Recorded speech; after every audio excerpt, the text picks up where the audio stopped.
মূলত প্রথম চিন্তাই ছিল ম্যাথমেটিক্যাল টার্মগুলো করা। এরপরে আমি আপনার রিপোর্টিং এ গেছে, আরো অনেক ভিন্ন ভিন্ন কাজে ব্যবহার করছি। ম্যাথমেটিক্যাল টার্মে যখন আছে, আমি যদি এখানে একটা প্লাস চিহ্ন ব্যবহার করি, এখানে একটা প্লাস সাইন ব্যবহার করি। প্লাস সাইন ব্যবহার করার মানে হচ্ছে যে কাউন্ট ইফ দিয়া A4 থেকে C6 পর্যন্ত এ কতবার আছে, এই জিনিসটা দিয়ে কে কাউন্ট কি বের করবে সে এ বের করবে। এর একটা ভ্যালু বের করবে। ভ্যালুটা কত? 3। ভ্যালুটা 3, 4 বা 5 যেটা এক্সাম্পল।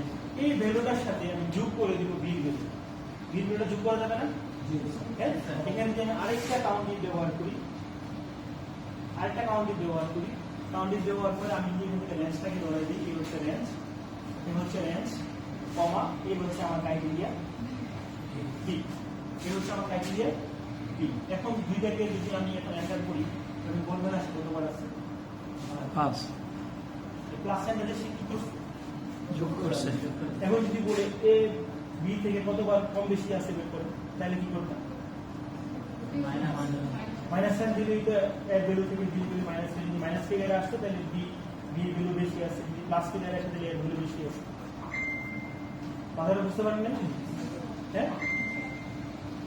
তার মানে এখন বলে আমি যখন শুধু কাউন্টিংটা ব্যবহার করে এই জায়গাটা করছিলাম, এখান থেকে এই পর্যন্ত যে জায়গাটা করছিলাম, এই জায়গাটা কি, আর প্লাস সাইন দিয়ে পুরোটা ব্যবহার করার পরে কি বলতে পারবেন?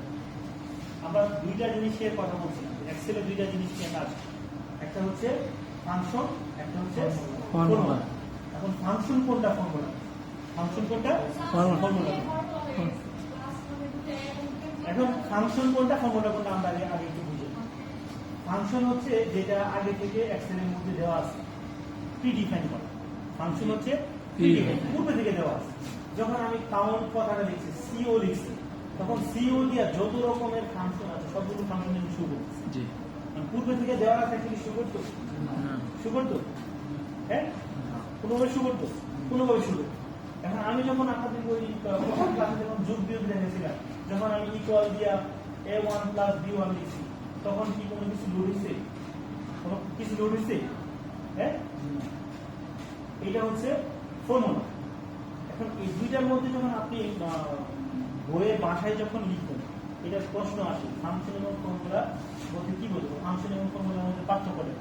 তাহলে ফাংশনটা হচ্ছে প্রিডিফাইন, আমি ইংলিশে লিখতে জানি লিখবো হচ্ছে ফাংশন ইজ প্রিডিফাইন। ফর্মুলা হচ্ছে formula created by user. Formula কেউ তৈরি করে? ইউজার তৈরি করে। এখন আমার এই দুইটার মধ্যে যোগ করে একটা রেজাল্ট তৈরি দরকার, তখন আমি কি করছি? একটা ফর্মুলা তৈরি করছি। ফর্মুলাটা কি এইটার রেজাল্টের সাথে এইটার রেজাল্টের সাথে করছি। যখন এটা করছি তখন কি ফর্মুলা হয়ে গেছে। অনেক সময় আমরা বলে থাকি যে ফর্মুলা বলতে শুধু ওই অংশ বলে, যেমন ইকুয়াল দিয়ে a1 প্লাস b1 এটা ফর্মুলা, এটাও ফর্মুলা। ফাংশনও মাঝে মাঝে কি হয়ে যায়? ফর্মুলা হয়ে যায়। যখন আমি তাকে কাস্টমাইজ করি, যখন আমি আমার প্রয়োজন থাকে কাস্টমাইজ করি, যখন কি হয়? ওইটাও ফর্মুলা হয়। এখন যখন আমি এইটা মাঝখানে একটা প্লাস সাইন যখন আবার লিখছি, তখন এটা একটা ফর্মুলা হয়ে গেছে। এটা ফাংশন, এটা এখন ফর্মুলা হয়ে গেছে। ফাংশন এটা এখন ফর্মুলা হয়ে গেছে। আচ্ছা, এখন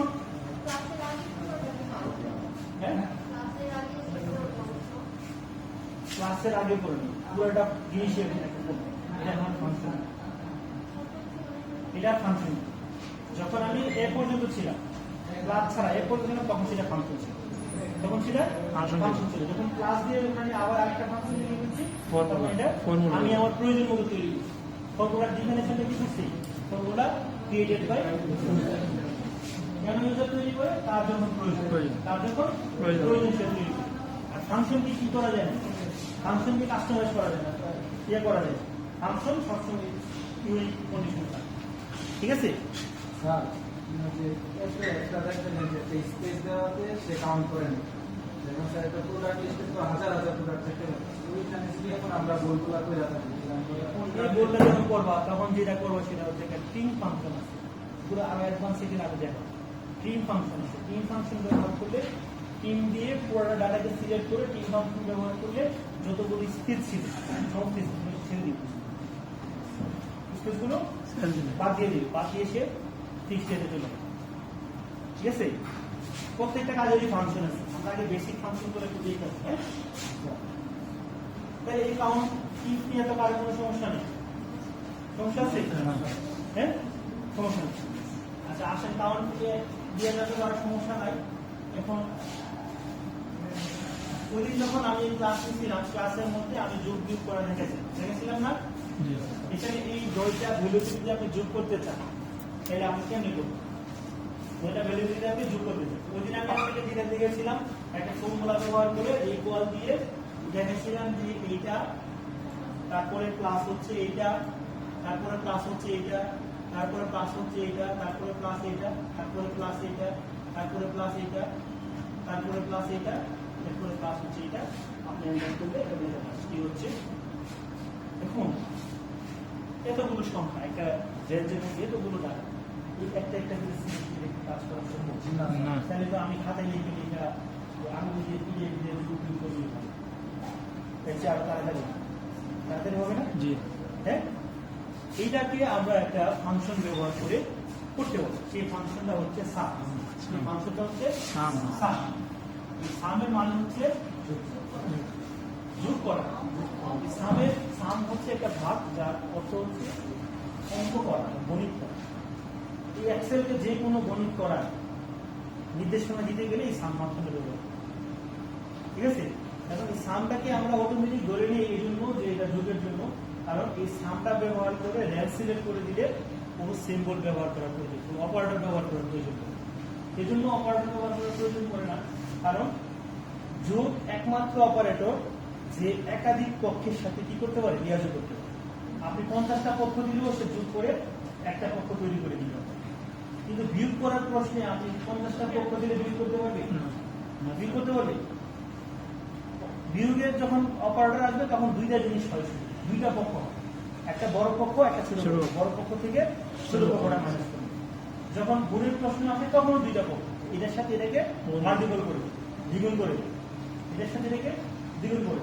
যখন ভাগের প্রশ্ন আসে তখনও দুইটা পক্ষ থাকে, দুইটা পক্ষ থাকে না? যখন পার্সেন্টেজ তখন দুইটা পক্ষ থাকে। একমাত্র যুগের ক্ষেত্রে একাধিক পক্ষকে কি করা যায়, অ্যাড করা যায়। একাধিক পক্ষকে অ্যাড করে একটা রেজাল্ট বের করা। এই জন্য এই সাম ফাংশনটা ব্যবহার করলে ওই অপারেটর ব্যবহার করার প্রয়োজন পড়ে, কিন্তু সাম ফাংশন ব্যবহার করে এই যোগ বাদে বাকি যে কাজই করে তাকে অপারেটর করবে। অপারেটর কোনগুলা? অ্যারিথমেটিক অপারেটর কোনগুলা? এগুলো তো হচ্ছে লজিক্যাল অপারেটর। আরেকটা আছে অ্যারিথমেটিক অপারেটর, গাণিতিক অপারেটর। কোনগুলা? এগুলো হচ্ছে গাণিতিক অপারেটর। কারণ গাণিতিক অপারেটর কিরকম, যে আমি যদি এখানে বলি যে আপনাকে লিখে দিই, এখন আপনি কিছু করতে পারবেন, কিছু করতে পারবেন। অপারেটর মানে তো একটা অপারেশন চালাবে, সেটা কাজ করবে। যখন এটার সামনে এই সাইনটা দিয়ে দিলাম তখন অপারেশন শুরু হয়ে গেছে, তখন আপনি বুঝে গেছেন যে এটা দুইটাকে প্লাস করতে হবে। তখন আপনি সুন্দর করে প্লাস করে একটা রেজাল্ট করে দিন। ঠিক আছে? যদি আমি এখানে একটা সংখ্যা দিয়ে তাকে আপনি এটা বলে দিন, তখন আপনি অটোমেটিক ধরে নেবেন যে এটার উপর থেকে এটাকে মাইনাস করতে হবে। ঠিক আছে? এগুলো হচ্ছে গাণিতিক অপারেটর বা অ্যারিথমেটিক অপারেটর। এই অ্যারিথমেটিক অপারেটর ব্যবহার করার প্রয়োজন। ধরেন আপনাকে যদি এই সবগুলোকে যোগ করতে বলে, তাহলে আমি সাম ফাংশনটা ব্যবহার করে এইখান থেকে এই পর্যন্ত সিলেক্ট করে দিই, ডাটা রাশি সিলেক্ট করে দিয়ে যখন আমি এন্টার করব তখন কি করবে, সবগুলোরে যোগ করবে। এখন যদি বিয়োগ করার প্রয়োজন হয় তখনও কিন্তু আমি সাম দিয়ে বিয়োগ করতে পারি, সাম দিয়ে বিয়োগ করতে পারি। যেমন ইকুয়াল সাম, আমি চাচ্ছি যে এই সংখ্যাটা থেকে মাইনাস হোক এই সংখ্যা, E3 থেকে A3 মাইনাস হোক। যখন আমি সাম দিয়ে E3 থেকে A3 মাইনাস দিচ্ছি তখন আমার কি করছে, E3 থেকে A3 মাইনাস করে দিচ্ছি। তাহলে সাম মানে যোগ, সাম মানে যোগ, সামিয়েশন হচ্ছে যোগ, সামিয়েশন হচ্ছে যোগ, আর সাম হচ্ছে এটা ভাগ। কারণ এক্সেল এর তো ভাগ ছাড়া আপনি কথা বলতে পারবেন, হ্যাঁ? কারণ এক্সেল তো হচ্ছে আপনার স্লেট, সে আপনার গা, আপনি তাকে যে জিনিসটাই বুঝাইয়া বলবেন এইটা সে করে আপনার সামনে দিবেন, এইটা এরকম। যখন তাকে বলছেন আমাকে গুণা দেন 50-এর উপরে সংখ্যা, সে ওই ডাটা রেজিস্ট্রি কি করছে, 50-এর উপরে সংখ্যাগুলো গুণা আপনাকে বলছে এই যে 7 এটা আছে 5 বার আছে, এটা 5 বার আছে। আমি যখন বলছেন আমাকে এ এবং বি এর গুণা যোগ করে দেন, তখন সে প্রথমে এর গুনছে, তারপরে বি এর গুনছে, তারপরে এর ভ্যালুর সাথে বি এর ভ্যালু যোগ করে আপনাকে বলছে যে এইটা এতবার আছে, এটা এতবার আছে। তার মানে এই কোথাও কোনো আপনি ইয়ে ব্যবহার করছেন, কোনো সূত্র ব্যবহার করছেন? হ্যাঁ, যারা আগে কোথাও এক্সেল করে আসছেন আপনাদেরকে পরে সেগুলো সূত্র, এই সূত্রতে ফেলা এই কাজগুলো করতে, এগুলো সূত্র না। সূত্রের একটা নির্দিষ্ট গতিপথ আছে, আপনি এর বাইরে বেরোতে পারবেন। বীজগণিতে করে আসছেন না? হ্যাঁ, পাটিগণিতে করে আসছেন না? সুদের সূত্র কি ছিল? I সমান 2 হ্যাঁ I সমান 2 হ্যাঁ, তার মানে এর বাইরে আপনি যেতে পারবেন? হ্যাঁ, আপনার লাভের সূত্র কি ছিল? ক্রয় মাইনাস বিক্রি মূল্য মাইনাস ক্রয় মূল্য। তো বিক্রি মূল্য মাইনাস ক্রয় মূল্য দিলে সরিয়ে আসবে। আপনি কি প্রযুক্তি ধরে দিতে পারবেন? হ্যাঁ, কিন্তু ফাংশনে কিন্তু আপনি আপনার মন মতো লিখতে পারবেন, আপনার মন মতো আপনি লিখতে পারবেন। ফাংশন এক জিনিস, সূত্র আরেক জিনিস। সূত্রটা নির্দিষ্ট গতিপথ থেকে বেরোবে না, ওই গতি দিয়ে আপনি যাইতে পারবে, ওই গতি দিয়ে শেষ করতে হবে। কিন্তু এখানে আপনি আপনার গতিতে লিখতে পারবেন, আপনি আপনার গতিতে লিখতে পারবেন। তাহলে এখন এই সামটা বুঝছেন তো? হ্যাঁ, সামটা হচ্ছে যদি একটা বড় রেঞ্জের ডাটাকে যোগ করার প্রয়োজন হয় তখন আপনি সাম ফাংশন ব্যবহার করতে পারবেন। আবার যদি আপনার প্লাস মাইনাস মাইনাস ডিভাইডেড বা মাল্টিপল করতে হয় তখনও আপনি সাম ফাংশন ব্যবহার করতে পারবেন। ইভেন আপনার যদি শতকরা বের করতে হয়, পার্সেন্টেজ বের করতে হয়, তখন আপনি সাম ফাংশনটা ব্যবহার করতে পারবেন। ধরেন আপনাকে বলছে যে এই ৬৬ আপনি 4.5% বের করবেন, ৬৬ 4.5% বের করবেন, তখন আপনি এটা সাম ছাড়াও করতে পারবেন, আপনি সাম দিয়েও করতে পারবেন। ঠিক আছে, যদি সাম দিয়ে করেন আপনি লিখবেন সাম, তারপরে এই ৬৬ ইন্টু হচ্ছে 4.5, তারপরে পার্সেন্টেজ দিলে সে বের করে দিবে ২৭ টাকা। ঠিক আছে, আবার আপনি সাম ছাড়াও করতে পারবেন, শুধু ফর্মুলা দিয়ে করতে পারবেন। ফর্মুলা দিয়ে করবেন এইটা ইন্টু হচ্ছে 4.5%, সেম জিনিস, যার শুধু সামটাকে ফিরে দেবে, সামটা বলা হচ্ছে। এটা কি বিকৃতি বুঝছেন তো? হ্যাঁ, পার্সেন্টেজ পড়াশোনা শেষ করে যখন সরকারি চাকরি করবেন তখন এটা বুঝবেন, এই পার্সেন্টেজের খুব ভ্যালু আছে। বুঝছেন, ফাইল সিগনেচার করলে বলে দেবেন 4.5%, 3%, 1% দিলেই ফাইল শুরু হয়ে যাবে। এখন বুঝবেন না, এখন বুঝতে বসবেন, যখন যাবেন ওই সময় পুষতে যাবেন তখন বুঝবেন যে পার্সেন্টেজের খুব দাম। নেতা হইলে তো কথাই নেই, কমিশন নেতা হইলে কথাই নেই, নেতা হইলে কমিশন। বুঝছেন, নেতা হইলে কমিশন, ব্যাংকার হইলে শতকরা, ব্যাংকার যদি হন তাহলে শতকরা, আর নেতা হইলে বা ইয়া হইলে তখন কমিশন। ঠিক আছে, তাহলে এটা বুঝতে পারছেন তো? হ্যাঁ, তাহলে সাম করতে পারবেন তো? দুটোটা হয়ে সাম করতে পারবেন না? হ্যাঁ, এখন আসি একটু ঘুরে জায়গায় এনেছি, একটু অন্য কারণে। হ্যাঁ,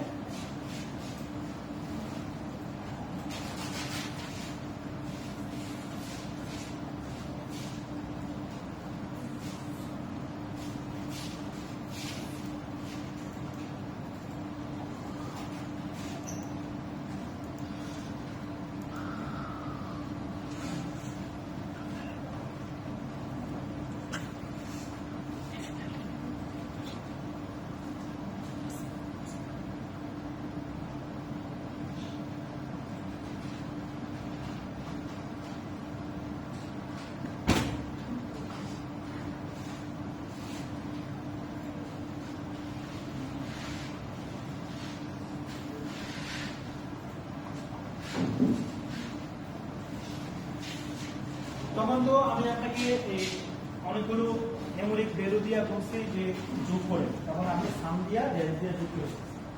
এখন এখানে দেখেন এই নাম দেওয়া আছে, টাকা দেওয়া আছে, নাম দেওয়া আছে, টাকা দেওয়া আছে।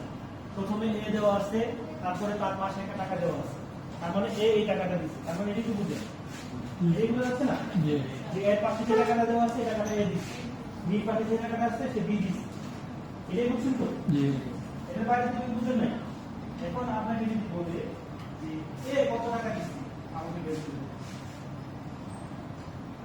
এ কত টাকা দিচ্ছে, এখন মোট কত টাকা দিচ্ছে বললে তো আপনি ইজিলি বের করে দেবেন। ইকুয়াল দিয়ে সাম দিবেন, সাম দিয়ে কি করবেন, রেঞ্জটাকে টান দিয়ে এন্টার করে দিবেন, যোগ হয়ে বেরিয়ে যাবে, যোগ হয়ে বেরিয়ে যাবে। এখন যদি বলে যে পার্টিকুলার, এখানে এ দেখেন এ কতবার আছে, 1 2 3 তিনবার আছে, বি আছে এখানে 2 বার, সি আছে 1 বার। যদি আপনাকে বলে যে এ কত টাকা দিচ্ছে আমাকে বলুন, তাহলে এই এ কমান্ডটা আপনি এক্সেলে কিভাবে দিবেন, যে এ কত টাকা দিচ্ছে এটা আমাকে বের করে দেন। তাহলে এই কমান্ডটা আপনি অ্যাকচুয়ালি কি বলবেন? কেমন বুঝলেন? এর রুলার শুধু যুক্ত যা আর ইঞ্জিন সাইজটা 5 টাকা দেখছি না বলেছে এসএল লাগছে আর একটা মানে কোনো কিছু চিন্তা করেন না। আমার তো লিখার সময় নাই যেখানে আমি 4 টাকা 5 টাকা দিচ্ছি 1 লাখ 1.5 লাখ টাকার মধ্যে দিলে যদি বলবো তখন কি করবা? তখন কি করবা? তখন কি সম্ভব? হ্যাঁ, তখন সম্ভব? এখন আমার কথা হচ্ছে এই কমান্ডটা আপনি এক্সেলে দেন অথবা আপনি আপনার ছাত্ররে দেন অথবা আপনার অধীনস্থ কাউকে দেন, তাহলে কেমনে বলুন? হ্যাঁ,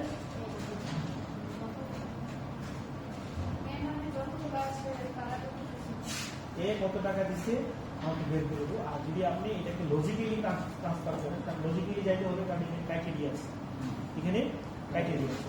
তো তখন আমি বলবো যদি এ হয় তাহলে যোগ করবো, যদি এ হয় তাহলে গণিত যোগ করবো, যোগ করে আমরা বলবো কত। যদি এ হয় তাই না হলে যোগ করবো। তার মানে সাম দিয়ে আমরা যেটা খুশি অঙ্ক করো বা গণিত করে যাও, যদি এ হয়, যদি এ হয় তাকে আমি বলতে পারি সাম। তাই কি বলতে পারি? সাম। তখন আমি তাহলে বলছি সামি, যে আপনি গণিতটা করেন যদি, গণিতটা করেন যদি, তখন সে বলছে আপনি আমাকে রেঞ্জ দেন, কোন রেঞ্জ থেকে আমাকে গণিতটা দেন, কিসের রেঞ্জ দিতে বলছে? ক্রাইটেরিয়া। রেঞ্জের পরে যে ভদ্রলোক আছে তাকে আমার মাথায় রাখতে হবে। রেঞ্জের পরে কার কথা বলছে? ক্রাইটেরিয়ার কথা বলছে। তাহলে ক্রাইটেরিয়া বলতে একমাত্র ক্রাইটেরিয়া আছে কোন জায়গায়? মেইন যে অংশটা আছে এই অংশের মধ্যে ক্রাইটেরিয়াটা আছে। এ একটা ক্রাইটেরিয়া, বি একটা ক্রাইটেরিয়া, সি একটা ক্রাইটেরিয়া। ঠিক আছে, তার মানে আমাকে কোন রেঞ্জের কথা বলছে? ক্রাইটেরিয়া রেঞ্জের কথা বলছে। কোন রেঞ্জ? Criteria range. তার মানে এটা হচ্ছে আমার ক্রাইটেরিয়া রেঞ্জ। আমি বলছি যে এই রেঞ্জ থেকে আমাকে, এই রেঞ্জ থেকে আমাকে এ যে ভ্যালুটা আছে এই ভ্যালুটা যোগ করে দিন। এ দিয়ে কি বুঝেছি? শুধু একে যোগ করবে, একে যোগ করবে। কোথায় থেকে?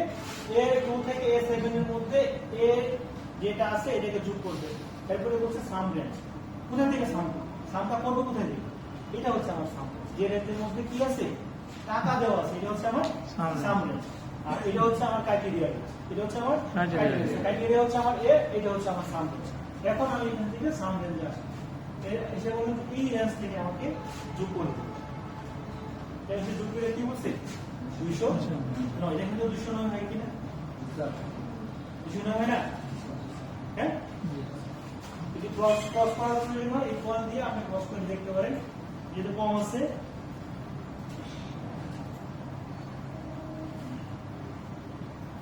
দিছি। হ্যাঁ, তার মানে কাউন্ট ইফ কখন ব্যবহার করবেন আর সাম ইফ কখন ব্যবহার করবেন, দুইটা এখন আমাকে আলাদা করে বলবেন। সাম ইফ তো বুঝছেন নাকি আবার বুঝে দিব? হ্যাঁ, যে আপনি আমাকে গণিতটা করে দেন, অঙ্কটা করে দেন, যদি এই রেঞ্জের মধ্যে হয় এবং তার বরাবর যে টাকাটা আছে টাকাটা যোগ করে দেন, তার টাকাটা বরাবর যোগ করে দেন। ঠিক আছে, কাউন্ট ইফ কখন ব্যবহার করবেন আর সাম ইফ কখন ব্যবহার করবেন? কাউন্ট ইফ তো বুঝছেন? বুঝছেন না? কাউন্ট ইফ কখন ব্যবহার করবেন, সাম ইফ কখন ব্যবহার করবেন? কাউন্ট ইফ এর যে তথ্যটা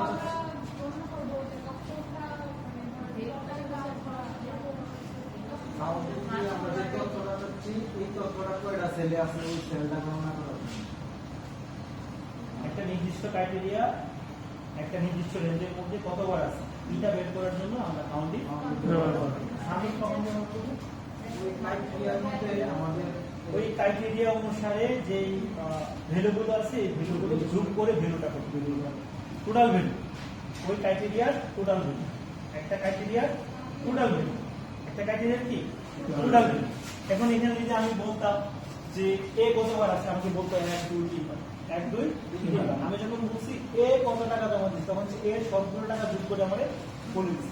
তার মানে সামিল দেওয়ার তো যেখানে আমার যোগ করার প্রয়োজন, যেখানে আমার যোগ করার কিছু ভিত্তিতে একটা নির্দিষ্ট ক্রাইটেরিয়া, একটা নির্দিষ্ট ক্রাইটেরিয়ার ভিত্তিতে। আর যদি যেখানে আমার গণনা করার প্রয়োজন পড়বে সেখানে আমি কি করবো? কাউন্ট ইফ ব্যবহার করব। কাউন্ট ইফে কি যোগ করা যায়? যোগ করা যায়? না। হ্যাঁ, শুধু গণনাই করা যায়। 1 2 3 4 5 6। আর সামি ব্যবহার করলে তার ভ্যালু, তার দাম 20,000, তার দাম 20,000, এটার যোগ এটা 20 40 এটা আইডেন্টিফাই করছেন, এটা বাদ, এটার দাম 5,000, 20,000 পাশে 25,000। কথা বলছেন যে আমি বলে দিচ্ছি যে আমার এই রুমের মধ্যে যতগুলো কম্পিউটার আছে এর মধ্যে এসপির যে কম্পিউটারগুলো তার দামগুলো কত দিল, তার দামগুলো কত, বের করো। তখন সে এসপি পাইছে, এসপি পাইয়া তার ভ্যালু কত 20, ওইখানে আরেকটা এসপি পাইছে তার ভ্যালু কত 10 নিচ্ছে, এখানে 30, এখানে আছে সে এসপি পায় না, এটা বাদ, এটা কি কি করে নেয়? আর যদি বলতাম ওইটা এসপি আছে কোনো, এখানে আছে কি তো এর এসপি আছে 1, এটা এসপি আছে 2, ওটা এসপি আছে 3, তখন কি ভ্যালু যোগ করছে? না, হ্যাঁ? শুধু কাউন্ট করছে। শুধু বুঝলে গেছে, এটা কতবার আছে, এটা কতবার আছে। আছে। এটা এই জন্য বললাম যে অনেক সময় পড়ানোর পরে যখন কাউন্টিং পড়ায় যখন আমার সামিটের মধ্যে আসে অথবা সামিট পড়ায় যখন কাউন্টিং এর মধ্যে যায় তখন আমার জিজ্ঞাসা স্যার কাউন্টিং কখন ব্যবহার করবেন? কাউন্টিং কখন ব্যবহার করবেন? গণনা করার জন্য 1, 2, 3, 4, 5, 6, 7 কতবার আছে। সামিট ওই ভ্যালুর যুগ, যেই প্রোডাক্টে ধরবে তার ভ্যালু কত, এটার যুগ, সবগুলোর যোগ করে একটা ভ্যালু উৎপন্ন করার জন্য আমরা সামিট করবো। বুঝে গেছে? আজকে কি কয়টা ফাংশন দেখেছি? কাউন্ট, নাম কাউন্টিং সামিট সাম, কাউন্টিং কাউন্টিং, আর সাম। এই তিনটা ফাংশন প্র্যাকটিস করতে পারবেন তো? হ্যাঁ, আরেকটা ফাংশন পড়াই দিলে পারবেন তো নাকি প্র্যাকটিস করে নেবেন? ক্লিয়ার করি, হ্যাঁ, ক্লিয়ার করি, আর দিলেই তো মাথাটা ঘুরে যাবে। ঠিক করি। এই এটার উপরে একটা বোতল রাখছো, ওটা করলেন